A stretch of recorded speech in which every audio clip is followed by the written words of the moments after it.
Seja bem-vindo ao Jornal da Educação, o seu resumo semanal com notícias da nossa área.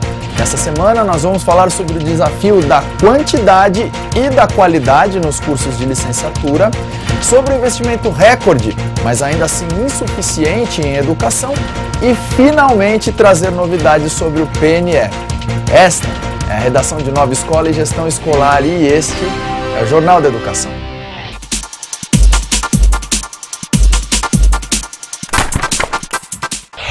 Saíram os dados do Censo da Educação Superior em 2012.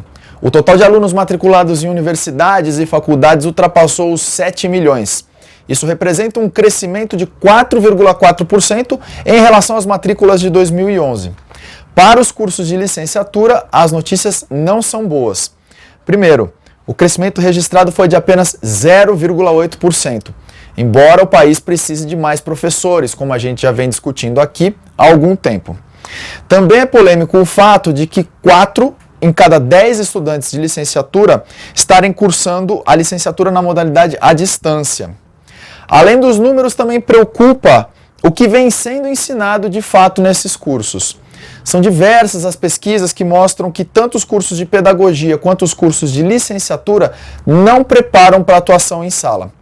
Nesse sentido, é bom prestar atenção na renovação que vem sendo promovida pelas didáticas específicas. Elas partem do pressuposto que existem maneiras adequadas de ensinar cada uma das diferentes disciplinas, e não um único jeito que valha para todas. Para saber mais, nós conversamos com a Madalena Vidiane Jalbut, coordenadora pedagógica do Instituto Superior de Educação Vera Cruz. Ela respondeu a 2 perguntas sobre o tema. Pergunta 1. Qual a importância de estudar as didáticas específicas? A formação do professor polivalente, que é o que forma a pedagogia, que é para os anos iniciais do ensino fundamental, 1º ao 5º ano, e educação infantil de 0 a 6 anos, exige muito conhecimento do professor, conhecimento ligado a como se ensina, o que se ensina, né? Não são só atividades interessantes tudo isso, mas você tem que desenvolver a criança, o aluno, né?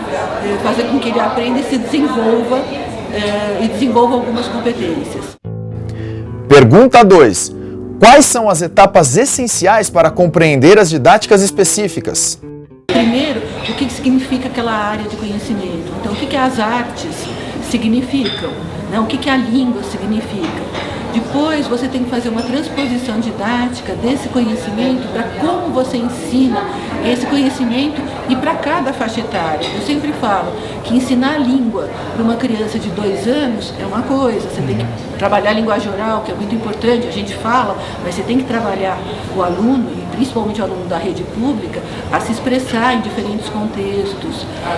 Ensinar a língua para uma criança de 8, 9, 10, 11 anos implicam outros conhecimentos, gramática, produção de texto, uma diversidade de gêneros textuais, né? E um terceiro nível, a gente trabalha na didática específica, que é o planejamento dessas atividades. Porque não adianta você saber o que você ensina, mas como você ensina nas diferentes faixas etárias. O investimento em educação no Brasil em relação ao Produto Interno Bruto, o PIB, atingiu um nível recorde. Chegou a 6,1% em 2011.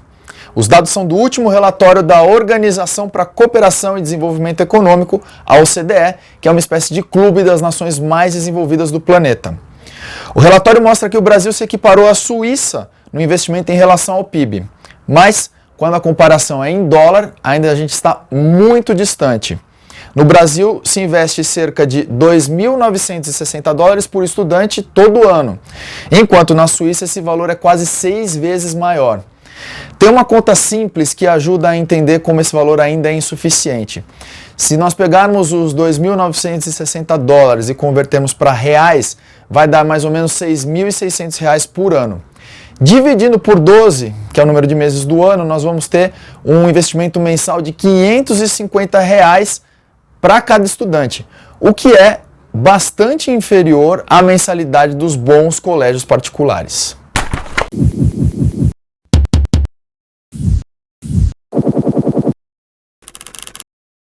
Onde está o Plano Nacional de Educação, o PNE? Na última quarta-feira, o senador Vital do Rego finalmente apresentou o relatório dele para o projeto. A principal modificação introduzida diz respeito à meta número 4, que fala sobre inclusão. Vamos lá. O texto que veio da Comissão de Assuntos Econômicos do Senado já tornava a inclusão obrigatória, mas não ressaltava a necessidade do atendimento educacional especializado, o AEE, para que essas crianças conseguissem de fato ser incluídas. O novo texto institucionaliza e assegura o AEE, mas por outro lado retrocede ao criar uma brecha para que a inclusão não seja feita, já que o texto diz que a inclusão deve ocorrer, aspas, preferencialmente na rede regular de ensino.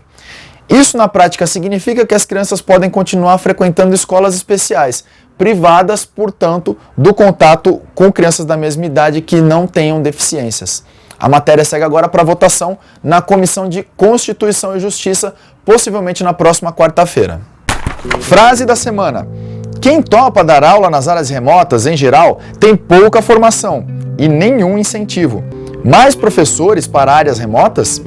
A declaração é de Sabine Righetti, jornalista da Folha de São Paulo e especialista em políticas de educação e ciência. Ela defende um programa no molde do Mais Médicos para atrair professores para regiões como a floresta amazônica. Você concorda?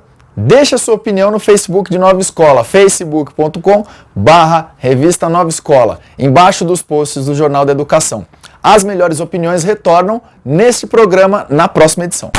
No nosso blog de tecnologia, nós começamos a fazer uma nova experiência.